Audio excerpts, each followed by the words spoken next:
Hey, what's up everyone? In this video, I'm going to show you how to get Spotify Premium completely free for 6 months.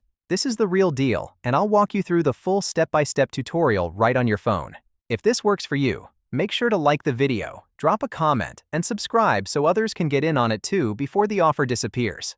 Alright, let's get started. First things first, grab your mobile device. This works on both iPhone and Android. Open up your browser, Safari, Chrome, whatever you use, and go to twistycoupons.com.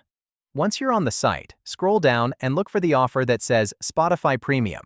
Tap on it. You'll land on a page that shows how many codes are left. And yeah, they go fast, so don't wait too long. Now, here's the part that's important. The coupon code will be locked at first. To unlock it, all you need to do is complete 2 quick sponsor tasks. These are totally free and super simple. Examples of the tasks include downloading an app and opening it, reaching a certain level in a mobile game, or trying out a free VPN. I've personally done it, and it takes around 5 to 10 minutes total.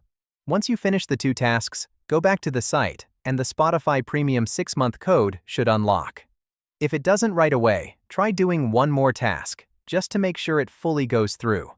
Once your code appears, copy it. Go to your Spotify account settings, click Redeem, and paste in your free code. Boom! You now have 6 months of premium. No ads, unlimited skips, offline downloads, all for free. It's super easy, and you don't have to pay a thing. If this worked for you, do me a quick favor. Like the video, subscribe, and comment below what playlist you're vibing to first. And if anything didn't work, let me know, and I'll try to help you out. Thanks for watching, and I'll catch you in the next one. Peace.